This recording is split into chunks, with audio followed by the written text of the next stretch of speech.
Assalamualaikum and hi everyone. We are Group 4 from AM238 4A. Today we'll be presenting a case study on the National Policy on Women 2025 to 2030. My name is Farah Ayman Sofria binti Muhammad Ramiz. And my name is Aftaran Biza binti Roslan. Hi, my name is Fatima Azahra binti Azizur. And my name is Mia J. Kamulia binti Arul Rashdan. My name is Muhammad Hilmi Amshar bin Azlan Hafizan. And my name is Nurulisa bin Jafar. So let's talk about the policy.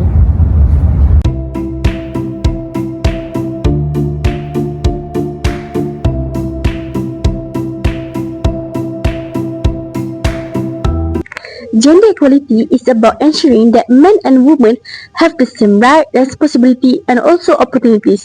This is not just about a moral issue, but also a developmental one.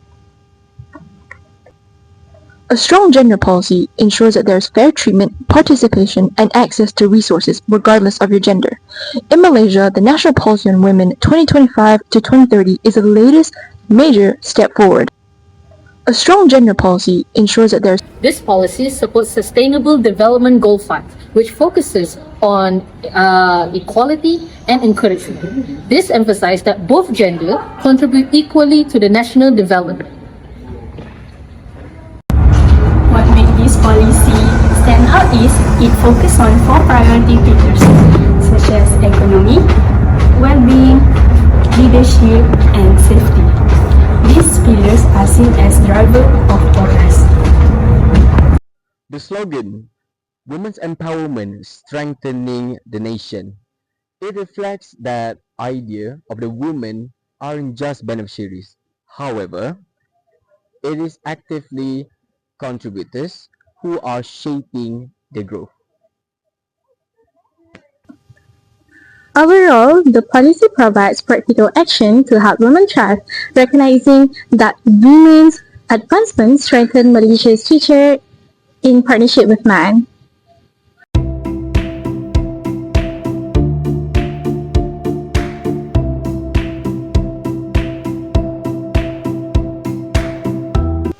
To understand why the national policy on women is necessary, we have to look at the major issues women in Malaysia still face.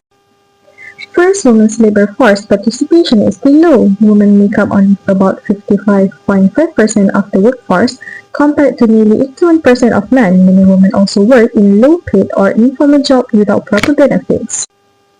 Second, gender-sensitive data is weak. Malaysia only had 45% of required gender disaggregate SDG indicators in 2020. Without strong data, monitoring process becomes extremely difficult. Third, political representation remains very low. As of 2024, women hold only 13.5% of parliamentary seats. Structural barriers, cultural expectations, and political costs discourage participation. Last but not least is the unpaid care work still falls heavily on women. Women spend around 19.1% of their time doing unpaid domestic work, while men spend only about 6%. This limits women's time for education, work, and leadership. These issues are the reason the 2025 to 2030 policy was created to close the gaps that have held women back.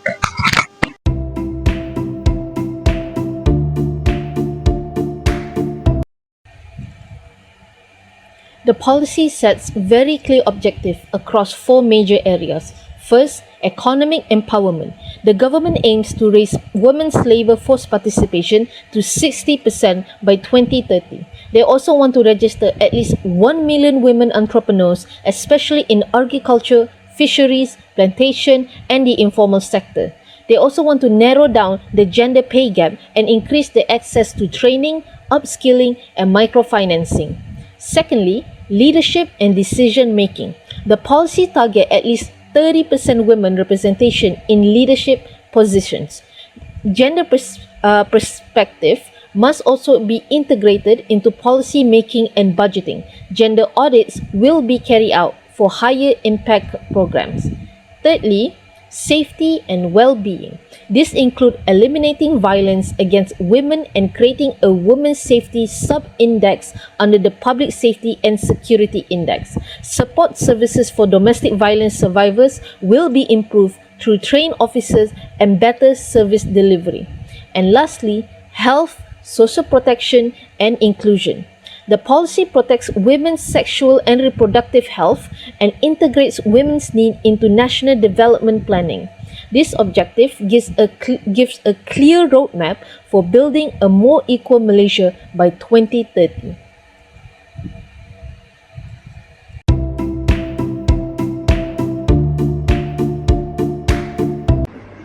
Thank you, Mia. So in order to achieve these policy objectives, there are 4 main strategies that are outlined in this policy. So the first strategy is that of the economy. So in terms of the economy, this strategy focuses on increasing women's participation in the workforce to about 60%. This policy recognizes that women's contributions are essential for Malaysia's economic growth. It also aims to reduce barriers such as limited childcare options, rigid work schedules, and even job discrimination. By promoting flexible work arrangements and supporting women in different economic sectors, this policy helps boost the productivity and inclusive growth that also support the goals of the Madani economy.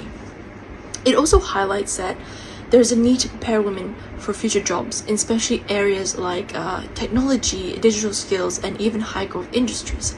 This ensures that women are not only joining the workforce, but also advancing in it. When women have equal access to training, career progression, and economic opportunities, the country benefits from a stronger and more competitive labor force. So the next strategy I'd like to highlight is leadership. So in terms of leadership, this strategy promotes shared leadership not only for men, but between men and women. Although men and women are qualified, they are still underrepresented in terms of top decision-making positions. And so the policy aims to create more opportunities for women to lead in government, corporate sectors, and even in fields that are naturally dominated by men, such as law enforcement and even defense. When leadership includes both genders, decisions become more balanced, inclusive, and reflective of society's needs. Additionally, this strategy encourages building leadership pipelines for young women. This means developing programs, mentorships, and training that nurture future leaders from an early stage. By doing this, the policy hopes to create long-term change where women can step confidently into leadership roles across various sectors.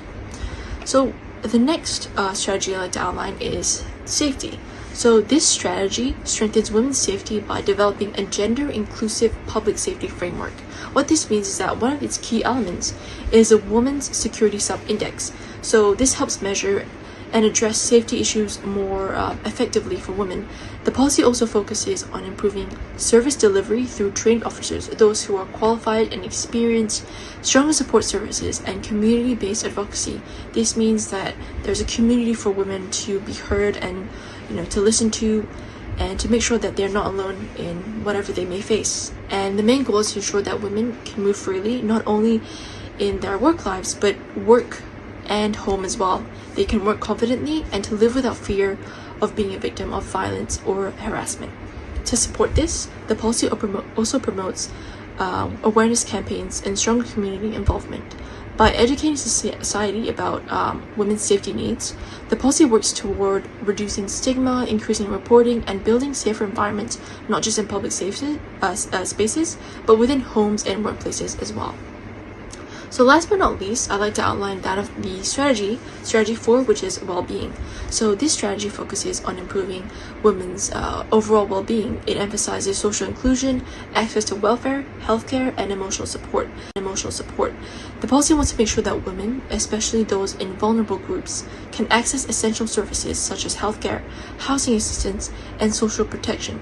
By strengthening women's well-being, the policy supports healthier families, stronger communities, and long-term gender equality. The strategy also acknowledges the importance of mental health. So many women face stress due to caregiving responsibilities, economic challenges, and even social expectations. So by providing more support systems for them and community-based programs, the policy aims to improve women's emotional resilience and their quality of life. So to summarize all this together, these 4 strategies, economy, leadership, safety, and well-being, form the foundation of the National Policy on Women 2025 to 2030. They show Malaysia's commitment to creating a fair, inclusive environment where women can participate fully and equally in all aspects of life. These strategies support not just women, but also the overall progress and stability of the nation. Overall, the policy represents a long-term effort to uplift women in every part of society. When women have equal opportunities, supportive environments, and strong protection systems, the whole country benefits. This policy helps move Malaysia closer to a future where gender equality is not just a goal, but it is also a reality. Thank you.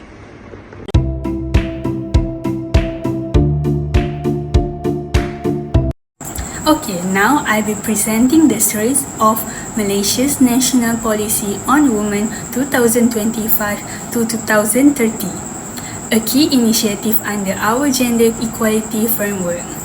The policy has several strong points. First, the scope is very comprehensive.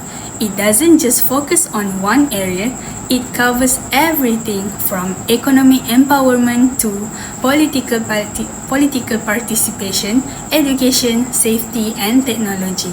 What powerful here is the concept of gender mainstreaming, which means every sector is expected to integrate gender perspective into their decision making. This ensures that gender equality isn't treated as a side issue. It becomes central to national development. Second, it aligns well with international framework like the Sustainable Development Goals, especially SDG 5 on gender equality, SDG 8 on decent work, and SDG 9 on innovation. It also reflects the Women, Peace and Security agenda, showing Malaysia's commitment as a responsible global partner. This alignment strengthens our credibility and opens doors for international collaboration. Third, Malaysia already has strong indicators in education and health for women. According to the Malaysian Gender Gap Index, our scores are impressive. 1.071 for education and 0.956 for health. These figures indicate near parity, meaning women have almost equal access and outcomes in this sector. This gives the policy a solid base to build on and expand into other areas like economic and political empowerment. Fourth, there is strong political endorsement. The policy was launched by national leaders on International Women's Day, including high-profile figures like Dr. Wan Azizah and Nancy Shukri. This kind of endorsement sends a signal that political will and national visibility. So, we can say that this strength positions Malaysia to make real progress in gender equality. Next, I will pass to Rafiza. Thank you, Zara, for the clear explanation on the strengths. Now, I would like to continue with the weaknesses. First, Malaysia still has very low political empowerment for women. Women hold only a small number of seats in parliament, state assemblies, and top government positions. This means women have less influence in making national decisions, including policies on childcare, workplace equality, and digital access. This situation is made worse by cultural expectations, limited childcare support, and political systems that are still male-dominated. Without stronger measures like gender quotas and leadership programs, it will be hard for Malaysia to achieve inclusive governance. The second weakness is inconsistent implementation across different government agencies. Although the policy encourages cross-ministerial collaboration on actual execution, often suffers from fragmented efforts and weak accountability. Different agencies may interpret the policy differently, and without a centralized system to track progress, it becomes difficult to monitor whether the policy is working as intended. As a result, high-level planning does not always translate into effective action on the ground. Local-level implementation also faces resource limitation and bureaucratic obstacles, which further reduce the policy's impact. The third weakness is underrepresentation in leadership. Although Malaysia has targeted 30% women's representation in leadership roles in 2004, the numbers remains below this goal. According to the Malaysia Gender Gap Index 2023, only about 35% of senior roles in the public sector and less than 20% of corporate board positions are held by women. This gap persists due to factors such as gender stereotypes, limited networking opportunities, unconscious bias, and work-family pressures. Even though initiatives like voluntary quotas and mentorship programs exist, progress remains slow. Without stronger measures such as mandatory quotas and transparent promotion system, the 30% target may remain an aspiration rather than a reality. Lastly, cultural and social norms continue to slow down progress. In many rural and conservative communities, women are still expected to prioritize household and caregiving roles. This limits their access to jobs, leadership roles, and even training opportunities in areas like STEM and the green economy. Even when programs are available, cultural resistance can discourage women from participating. Without community engagement and awareness efforts, these norms will remain a major barrier in Malaysia.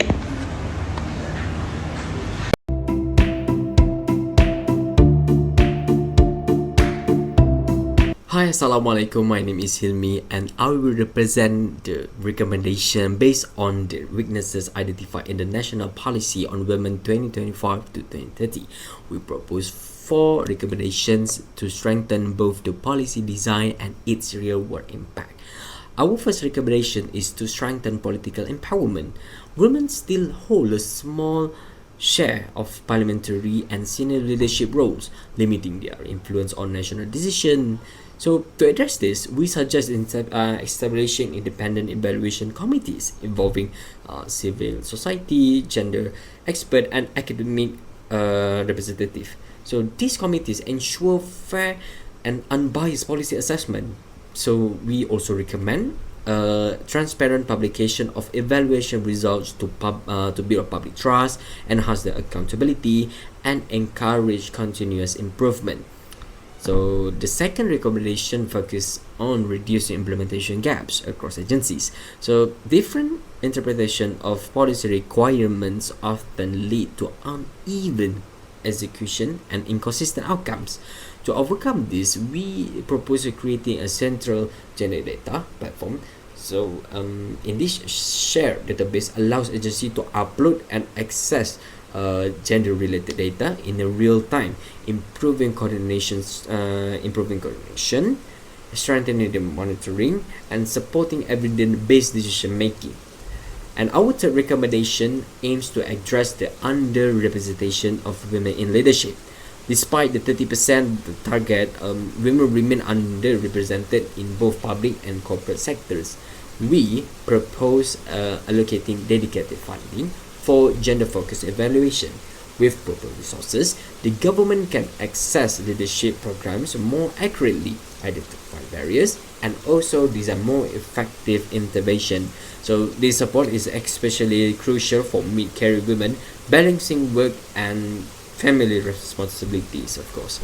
And to our final recommendation addresses cultural and social norms that continue to limit women's opportunities, especially in rural communities. Okay, so we suggest using culturally sensitive but right-based approaches and involving NGOs such as WAO and AWAM that work closely with the marginalized group. So engaging local communities ensure that this program reflect the real experience and lead to more inclusive and effective outcomes. So this 4 recommendation aims to strengthen policy implementation, enhance the gender representation, and ensure that the national policy on women 2025 to 2030 creates a meaningful and lasting impact for women across Malaysia. So that is all for me. Thank you.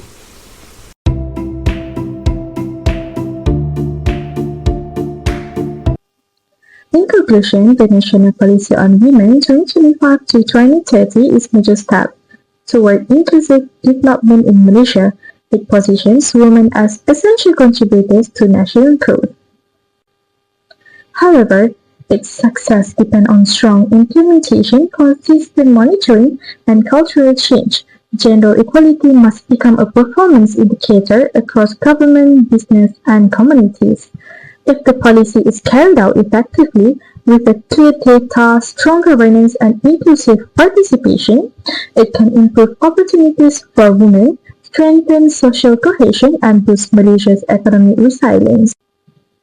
This policy is not just a plan, it's a framework that depends on all of us to turn it into real outcomes.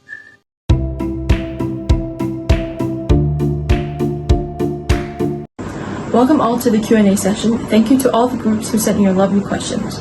To Group 1, thank you for your question on leadership. So I'd like to ask, Fatima, why do you think women's representation in leadership is so important? Women's representation in leadership is very important because when leaders come from different backgrounds, they bring different ideas and experience.